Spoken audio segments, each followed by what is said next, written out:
কিন্তু যারা জেনা ব্যভিচারে অভ্যস্ত, যারা জেনা ব্যভিচারকে নিজেদের জন্য লক্ষ্য উদ্দেশ্য বানিয়ে নিয়েছে, এই সমাজ থেকে সেই জেনা ব্যভিচার দূরীভূত হোক, এটা তারা কোনো ক্রমেই চায় না। এখন যারা চায় না, তাদেরকে যদি আমরা আমাদের সামনের সারিতে রাখি, তাহলে তাদের দ্বারা কোনোদিন আমাদের কল্যাণ বয়ে আসবে না, বরং অকল্যাণ বয়ে আসবে। আল্লাহ রাব্বুল আলামিন সূরাত বনী ইসরাঈলে রাসূলুল্লাহ সাল্লাল্লাহু আলাইহি সাল্লামকে মক্কা জীবনের শেষে মদিনায় হিজরতের পূর্বক্ষণে মদিনায় প্রজাতন্ত্র প্রতিষ্ঠার লক্ষ্যে জান্নাতি সমাজ এবং রাষ্ট্র বিনির্মাণে যে নীতিমালা দিয়েছিলেন 14টি, তার কিছু নীতিমালা সম্পর্কে আমরা কথা বলেছিলাম।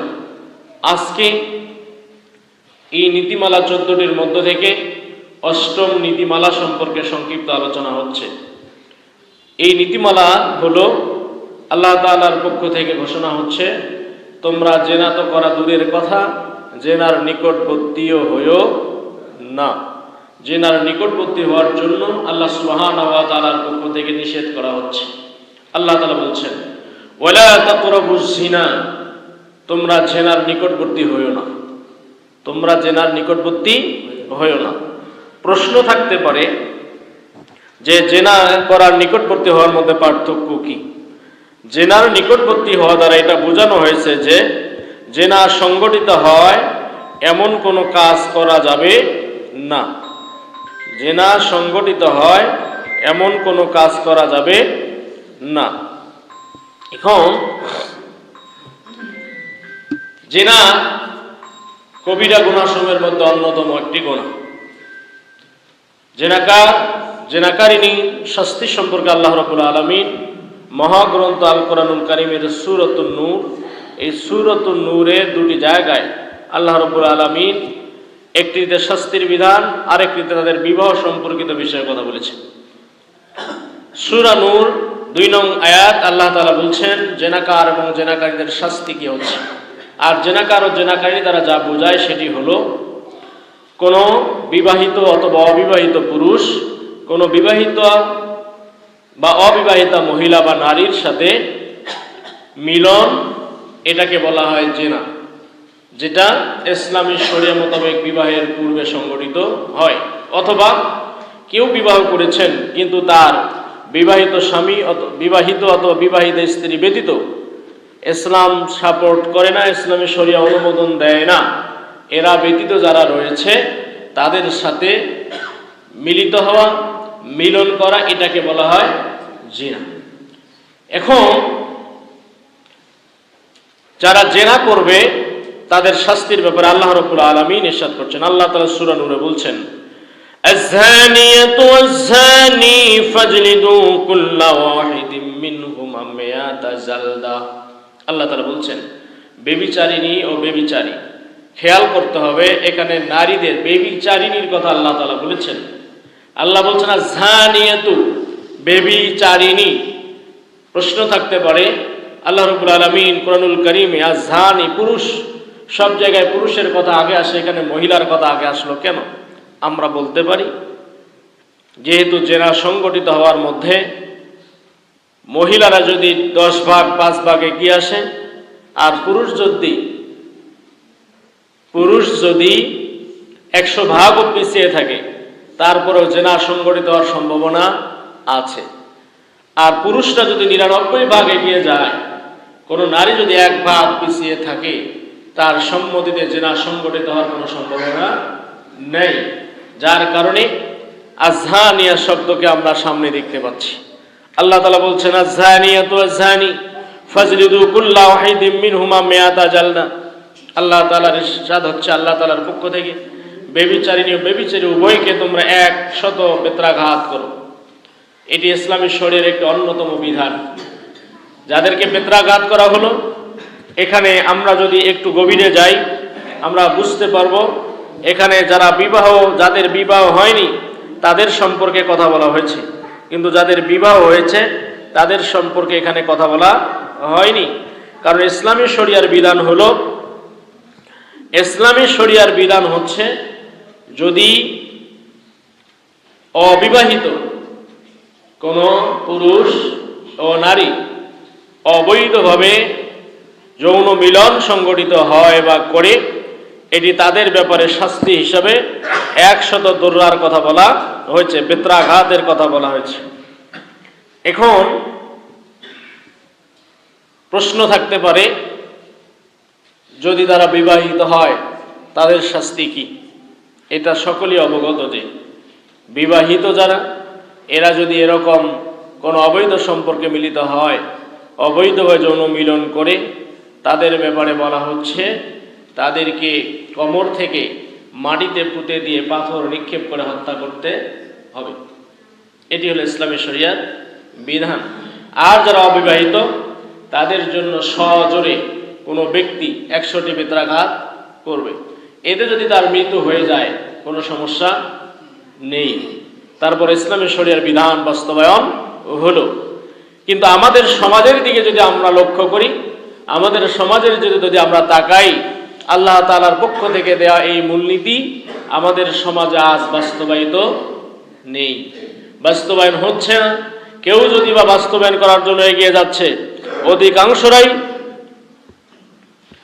এটাকে বাস্তবায়ন যেন না হয় সেই দিকেই আবার অগ্রসর হচ্ছে।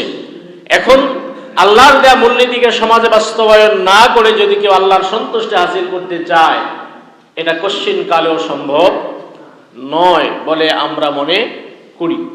কারণ আল্লাহর দেয়া মূলনীতি বাস্তবায়ন করলেই পরে আল্লাহর সন্তুষ্টি অর্জন করা সম্ভব।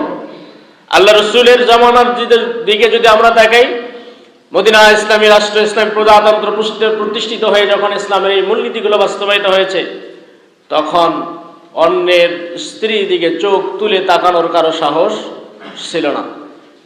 আর আজকে যদি আমরা তাকাই, প্রকাশ্য ময়দানে বিভিন্ন পার্ক, বিভিন্ন বিনোদনের জায়গা বা কেন্দ্র, বিভিন্ন জায়গায় অহরহ প্রকাশ্যে যৌন মিলন, অবৈধ এই জেনা ব্যভিচার সংগঠিত হচ্ছে। আবার এই জেনা ব্যভিচারকে বৈধতা দেওয়ার জন্য এক শ্রেণীর লোক বিভিন্নভাবে বিভিন্ন প্রোগ্রাম, মিছিল, মিটিং বাস্তবায়ন করে যাচ্ছে।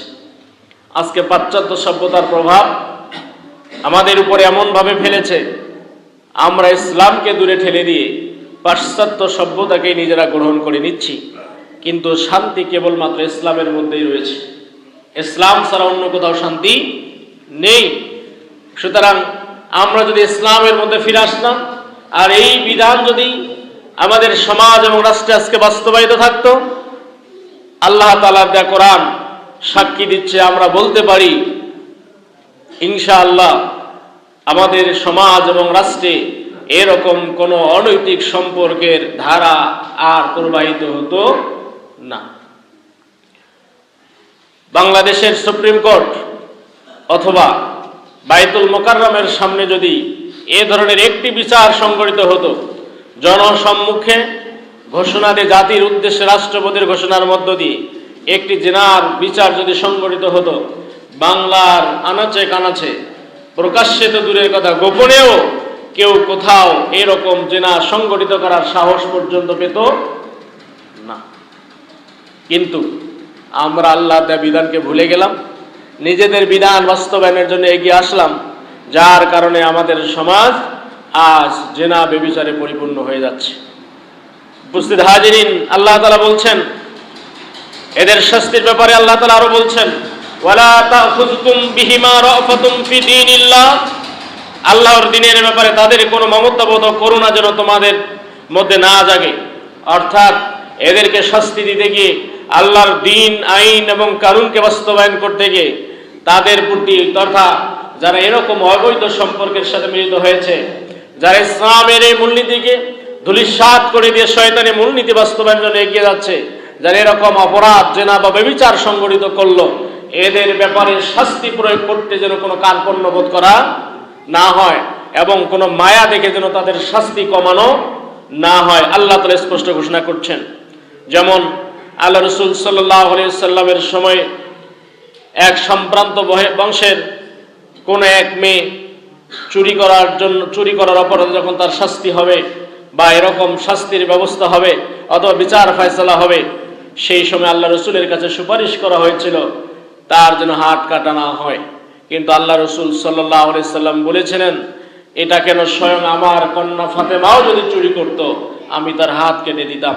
এইটি হলো ইসলামের মূলনীতি। আলহামদুলিল্লাহ। কারণ ইসলামের নিয়ম, ইসলামের আইন বাস্তবায়ন করতে গিয়ে পৃথিবীর আত্মীয়, নিকটাত্মীয়, অনাত্মীয় কারো প্রতি কোনো করুণা করার সুযোগ নেই। যার কারণে আল্লাহ রাব্বুল আলামিন এভাবে বললেন, ওয়ালা তাখুযকুম বিহিমা রাফাতুম ফি দীনিল্লাহ ইন কুনতুম মুমিনিনা বিল্লাহি ওয়াল ইয়াউমিল আখির, মুমিনুনা বিল্লাহি ওয়াল ইয়াউমিল আখির।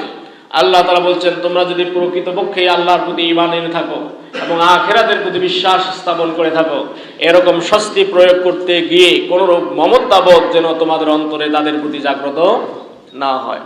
তাহলে হিসাব করেন, এই মূলনীতির সাথে ঈমান জড়িত। কি জড়িত? ঈমান জড়িত। তাহলে এখন আল্লাহ বললেন, তোমরা যদি সত্যিকার অর্থে আল্লাহ এবং আখিরাতের প্রতি বিশ্বাসী হও, তাহলে তোমাদের প্রতি যেন এদের ব্যাপারে কোনরূপ মমতাবোধ জাগ্রত না হয়।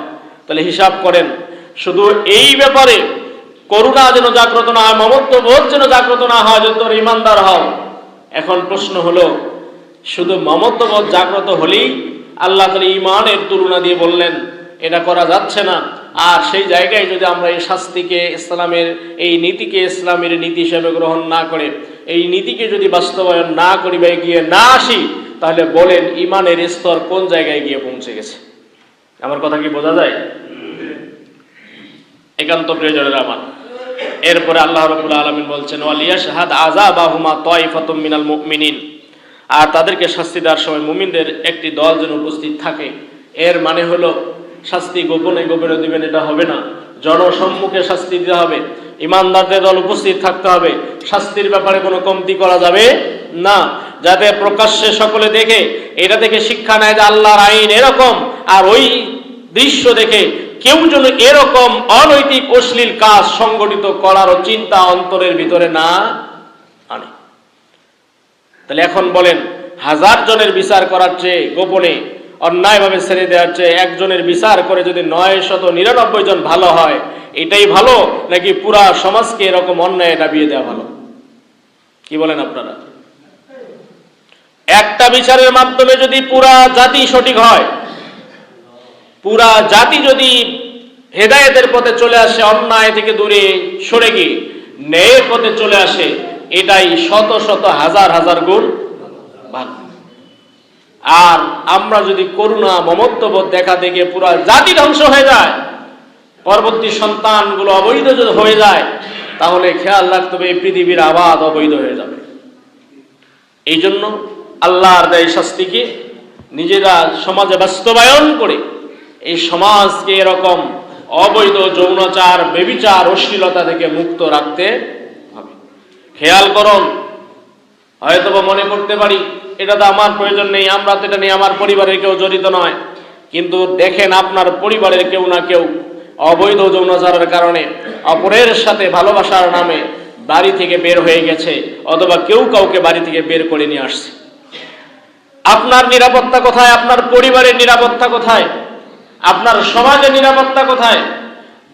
আমি যদি এই নীতিটি বাস্তবায়ন করতে পারি, তাহলে আমি, আমার পরিবার, আমার সমাজ, আমার রাষ্ট্র প্রত্যেকটি জায়গায় নিরাপত্তার চাদরে বেষ্টিত হবে। কথা বলেন ঠিক কিনা? তো এখন নিজে ভালো থাকতে গেলে এই নীতি বাস্তবায়নের দরকার আছে না নাই? কি সমাজ আছে না নাই? সুতরাং রাষ্ট্রীয়ভাবে অবৈধ যৌনাচার নিষিদ্ধ করা ইসলামের এই দাবি। কার দাবি? আর এটা মুমিনদের জীবনের লক্ষ্য ও উদ্দেশ্য। কিন্তু যারা জেনা ব্যভিচারে অভ্যস্ত, যারা জেনা ব্যভিচারকে নিজেদের জন্য লক্ষ্য উদ্দেশ্য বানিয়ে নিয়েছে, এই সমাজ থেকে সেই জেনা ব্যভিচারে দূরীভূত হোক, এটা তারা কোনো ক্রমেই চায় না। এখন যারা চায় না, তাদেরকে যদি আমরা আমাদের সামনের সারিতে রাখি, তাহলে তাদের দ্বারা কোনোদিন আমাদের কল্যাণ বয়ে আসবে না, বরং অকল্যাণ বয়ে আসবে। কি বলেন আপনারা? আর যারা এটা চায়, আল্লাহর এই আইন, মেরাজের এই মূলনীতি সমাজে বাস্তবায়িত হয়ে পুরা সমাজ, জাতি এবং দেশ ন্যায়ের উপরে থাক, কেউ যেন আমার কন্যার উপরে, আমার স্ত্রীর উপরে, আমার পুত্রবধূর উপরে, আমার মায়ের উপরে, শাশুড়ি অর্থাৎ সকল মহিলার উপরে কেউ যেন চোখ তুলে তাকাবার সাহস না পায়, এটা দরকার আছে না নাই? আর এটার জন্যই এই মূলনীতি সমাজে বাস্তবায়ন হওয়া অত্যন্ত জরুরি। যেটা বাস্তবায়ন করেছিলেন বিশ্বনবী সাল্লাল্লাহু আলাইহি ওয়াসাল্লাম। আর আমরা তার উম্মত হয়ে যদি সেই নীতি বাস্তবায়ন না করে বরং ওই নীতির বিপক্ষে অবস্থান গ্রহণ করি, আর যদি দাবি করি আমি বিশ্বনবীর উম্মত আমি, তাহলে ওই দাবি নিশ্চয়ই নিঃসন্দেহে মিথ্যা বলে প্রমাণিত হবে। সম্মানিত উপস্থিতি, এখন আমরা জেনে শুনে বুঝে এরপরও জেনা ব্যভিচার অযৌন এরকম যৌন অবৈধ মিলনকে আমরা বিভিন্ন ভাবে বৈধতা দিয়ে আসছি, যেটা ইসলামের দাবির পুরা বিপক্ষে। কি বলেন আপনারা? আজকে প্রত্যেকেই সাক্ষী, পত্রিকার পাতা খুললে, টিভি খুললে, রেডিও, বিভিন্ন সামাজিক যোগাযোগ মাধ্যম খুললেই দেখা যায় এরকম আজকে জেনা সংঘটিত হয়েছে, জোর করে রেপ করা হয়েছে, এরকম আছে না নেই? প্রতিনিয়ত জোর করে যৌন মিলন সংঘটিত করার কারণে, অবৈধ হওয়ার কারণে আত্মহত্যা করেছে, এরকম প্রত্যেকটি সংবাদ প্রায় প্রতিদিনই অসংখ্য বিভিন্ন যোগাযোগ মাধ্যম থেকে পাওয়া যায়। আর এটি যদি আমরা বন্ধ করতে না পারি, আর ওই ঘটনাটা যদি আমার পরিবারের ক্ষেত্রে ঘটে যায়, তখন মানুষকে মুখ দেখাবো কিভাবে? সুতরাং নিজে বাঁচতে হলে আল্লাহর এই মূলনীতি বাস্তবায়ন করতে হবে, তাহলে নিজেও বাঁচা যাবে। আর যদি আল্লাহর দেওয়া মূলনীতি বাস্তবায়ন না করি, তাহলে নিজেও বিপদে পড়বো, সমাজ, জাতীয় দেশও বিপদে পড়বে। আর সর্বোপরি দুনিয়া এবং আখিরাতের শাস্তির জন্য নিজেকে প্রস্তুত থাকতে হবে, কিন্তু ওই শাস্তি আমরা কেউ গ্রহণ করার মতো শক্তি রাখি না। একান্ত প্রিয়জনের আমার, এরপর আল্লাহ রাব্বুল আলামিন ৩ নং আয়াতের মধ্যে বলছেন, আয-ঝানি লা ইয়ানকুহু ইল্লা ঝানিয়া, ব্যভিচার কখনো ব্যভিচারিণী ব্যতীত কাউকে বিবাহ করবে না। অর্থাৎ ব্যভিচারী যেন ব্যভিচারিণীকেই বিয়ে করে, অর্থাৎ তারা বুঝতে পারবে শাস্তির পরে যদি বেঁচে থাকে বিবাহ হয়, তাহলে ব্যভিচার আর ব্যভিচারিণী বিয়ে করবে। এই ব্যভিচার যেন কোনো ভালো মেয়ে না পায়। কি বলেন আপনারা? আল্লাহর দেয়া নিয়ম। কার দেয়া নিয়ম? আল্লাহর দেয়া নিয়ম। তাহলে মানুষ যেন বুঝতে পারে এটা ব্যভিচার, সুতরাং এর সাথে আমার বৈবাহিক সম্পর্ক কোনো প্রয়োজন নেই। আর যদি প্রস্তাব আসে, গ্রহণ করারও কোনো প্রয়োজন নেই। সমাজ যদি এরকম করে ব্যভিচারকে ঘৃণা করত, ব্যভিচারকে যদি নিকৃষ্ট দৃষ্টি দিয়ে তাকাতো, তাহলে ওই ব্যভিচার অবশ্যই যদি পৃথিবীতে বেঁচে থাকে ইসলামী শরিয়ার শাস্তির পরেও, তাহলে সে ওখান থেকে শিক্ষা নিয়ে সকলেই ব্যভিচার করা ভুলে যাবে। সেও আর কোনোদিন চিন্তা করবে না যে আমি আর একবার ব্যভিচারের সাথে সংযুক্ত হই। কি বলেন আপনারা? এরপরে আল্লাহ তাআলা বলছেন, আও মুশরিকা, অথবা সে যেন মুশরিক ছাড়া কাউকে বিয়ে না করে। অর্থাৎ যে ব্যভিচারী, এ হয় ওই ব্যভিচারিণীকে বিয়ে করবে, অথবা কোনো মুশরিককে যেন বিয়ে করে। কারণ আল্লাহ বলছেন, ওয়াজ-ঝানিয়াতু লা ইয়ানকিহুহা ইল্লা যারিন আও মুশরিকিন, অনুরূপভাবে কোনো ব্যভিচারিণী এই জন্য কোনো ব্যভিচার এবং মুশরিক ছাড়া কাউকে বিবাহ করতে না পারে, বিবাহ না করে। ওয়াহুরিমা যালিকা আলাল মুমিনিন, আল্লাহ তাআলা বলেন, আর এটা মুমিনদের জন্য হারাম করে দেওয়া হয়েছে। আর মুমিনরা কোনো মুশরিককে বিবাহ করবে না, আর মুমিনরা কোনো যেন ব্যভিচারিণীকেও বিয়ে না করে, জেনে শুনে। সুতরাং যে ব্যভিচার, সে ব্যভিচারিণীকে বিয়ে করবে অথবা মুশরিকাকে, আর যে ব্যভিচারিণী সে কোনো মুশরিক অথবা কোনো ব্যভিচারকে বিয়ে করবে। কোনো ভালো মানুষের সাথে যেন তাদের মিশ্রণ না ঘটে। একান্ত প্রিয়জনের আমার, আল্লাহ তাআলা বললেন, ওয়ালা তাকরাবুজ জিনা ইন্নাহু কানা ফাহিশা, তোমরা জিনার নিকটবর্তী হও না, কারণ এটা অশ্লীল এবং গর্হিত কাজ। ওয়াসা সাবিলা, এবং নিকৃষ্ট একটি পন্থা। বৈধ স্ত্রীর সাথে মিলনের পর বা মিলনের মধ্য দিয়ে জীবনের সগীরা গুনাহ মাফ হয়, সুবহানাল্লাহ বলেন। আর অবৈধর সাথে কেউ মিলিত হলে কবিরা গুনাহ হয়, যার দুনিয়ার শাস্তি বলা হলো, আখিরাতে এদের কঠিন শাস্তির ব্যবস্থা রয়েছে। এমনও এক প্রকার শাস্তি হলো ব্যভিচার এবং ব্যভিচারিণীর এরকম যৌনাঙ্গ দিয়ে, এরকম তাদের সামনের স্থান দিয়ে আখিরাতে পুঁজ এবং রক্ত বের হবে, আর এগুলোই হবে তাদের নিজের খাবার। জোরে বলি নাউজুবিল্লাহ। এদের গন্ধে জাহান্নামবাসীরা অতিষ্ঠ হয়ে যাবে। জাহান্নামবাসী এমন অতিষ্ঠ হবে, বলবে এই গন্ধ আবার কোথা থেকে আসলো। শুধু তাই নয়, বিশালাকার আমরা রুটি তৈরি করার জন্য তন্দুল দেখে থাকি। কি মানে? রুটি তৈরি করার জন্য চতুর্দিক দিয়ে ঘিরে ভিতরে আগুন লাগাই দিয়ে একটা নালার মধ্য দিয়ে ধোঁয়া বের হয়ে যায়। কি হয় কি না? যেখানে রুটি তৈরি হয়, এদের উপরে বসিয়ে দিয়ে নিচ থেকে আগুন লাগিয়ে দিয়ে তাদেরকে জাহান্নামের মধ্যে শাস্তি দেওয়া হবে এবং ফেরেশতারা তাদেরকে পিঠাবে, তাদেরকে পিঠাবে এবং বলবে কি মজা তোমরা দুনিয়াতে নিয়েছো, এখন সেই স্বাদ ভোগ করো। নাউজুবিল্লাহ বলবেন না? একান্ত প্রিয়জনের আমার, আল্লাহ রসুল সাল্লাল্লাহু বিস্তারিত বলার সুযোগ হচ্ছে না। আল্লাহ রসুল সাল্লাল্লাহু আলাইহি সাল্লাম এই জন্য বললেন, হে উম্মত, হযরত সাহল ইবনে সাদ রাদিয়াল্লাহু তাআলা হাদিস বর্ণনা করেছেন, আল্লাহ রসুল সাল্লাল্লাহু আলাইহি সাল্লাম মান ইয়াদমান লি মা বাইনা লিহিয়াইহি ওয়া মা বাইনা রিজলাইহি আদমান লাহুল জান্নাহ।